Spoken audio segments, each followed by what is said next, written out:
आहात आपल्या हक्काचं चॅनल, आपली बातमी आपलं चॅनल वन भारत। शिक्षण मंत्र्यांनी राजीनामा दिला, फार उशीर केला। खरं म्हटलं तर जैनशी रस्त्यावर उतरली, पहिल्या दिवशीच राजीनामा द्यायला हवा होता, खूप उशीर झाला। त्यांनी नैतिकता दाखवायला हवी होती, पण हे प्रकरण आता एवढ्यावर थांबणार नाही।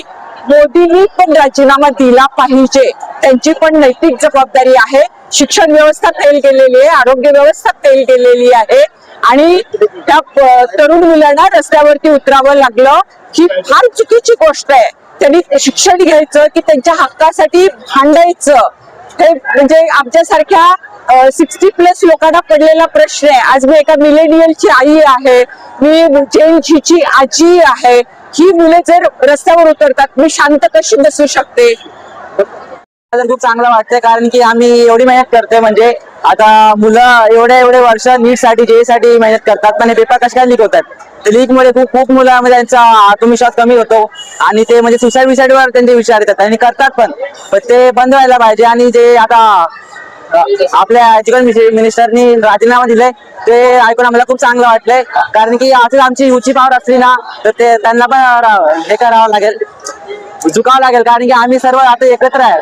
आणि मोदी स्वतःच रिलीजनवर आपल्या एकत्र असतो, रिलीजनवरील लोकांना तुळत असतो, पण आता या प्रोटेस्टमुळे सर्व लोक सोबत आलेत आणि ते व्हायलाच पाहिजे। असं आपल्या नेहरूजींनी पण सांगितलं होता की कोणीतरी 17 वर्षानंतर येणार आणि धर्माच्या नावावर पूर्ण देशाला तुडवणार आहे, पण आपण हे नाही होऊ द्यायला पाहिजे। आपण सर्वांना एकत्र राहायला पाहिजे आणि असेच पुढे पण आपल्याला ठेवायला पाहिजे एकत्र। माझं नाव आहे अजय जाधव। आत्ताच माहिती मिळाली की धर्मेंद्र प्रधान यांनी राजीनामा दिलेला आहे। तर ज्या गोष्टीसाठी मागच्या 30-35 दिवसापासून जे आंदोलन जंतर मंतरवर चालू आहे CJPचं आणि सोनम वांगचुक सरांचं, तर या सगळ्या प्रयत्नांना आणि या सगळ्या आंदोलनाला यश आलेलं आहे आणि याच्यामुळे आम्ही खूप खुश आहोत।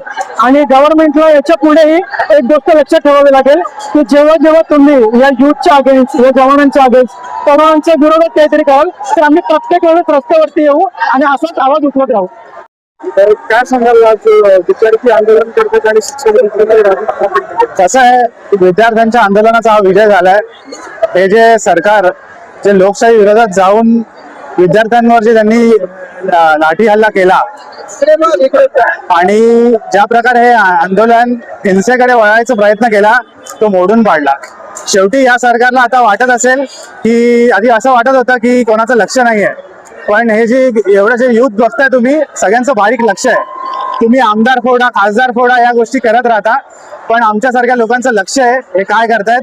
आणि हे शेवटचं होतं, इथून पुढे जर काही झालं तर हा राजीनामा डायरेक्ट नरेंद्र मोदींचा असेल, हे बाकी छोट्या मोठ्या मंत्र्यांचा नसेल, डायरेक्ट नरेंद्र मोदींचा असेल, एवढंच सांगेल। सर्वात पहिले हा विजय आपल्या सर्वांचा आहे, हा विजय आपल्या भविष्याचा आहे, हा विजय आपल्या सगळ्या फ्युचर जनरेशनचा आणि येणाऱ्या पिढीचा आहे। आणि मी सेंट्रल गव्हर्नमेंट म्हणजे केंद्रीय सरकार यांना धन्यवाद करते। तुम्ही आमची हाक ऐकली, तुम्ही आम्हाला जे काय बोलतात जस्टिस मिळवून दिलं, ज्याच्यासाठी आमचे लोक 35 दिवसापासून तिथे जंतर मंतरवर आहेत। अभिजित दिग्गज, सौरभ दास, एस्पेशली सोनम वांगचुक सर, ज्यांनी हंगर स्ट्राईक तोडला, पण त्यांनी ती काय बोलतात येस, त्यांनी एक इच्छा त्यांनी तशीच राहू दिली आणि त्यांच्या इच्छेमुळे आणि या जनरेशनच्या प्रतिसादमुळे आज मी बोलू इच्छिते, धर्मेंद्र प्रधाननी रेजिग्नेशन दिले। आणि जे आमची एकच इच्छा आहे की जी नीट आणि JEE ऍडव्हान्स आणि TET, MSc, बाकी सगळ्या येणाऱ्या परीक्षांमध्ये मला एकच बोलायचे, प्लीज जे नवीन एज्युकेशन मिनिस्टर येतील त्यांनी प्लीज आमची एन्श्युरिटी घ्या की आमचे पेपर लीक नाही हो आणि आमचं भविष्य हे एकदम सिक्युअर राहील।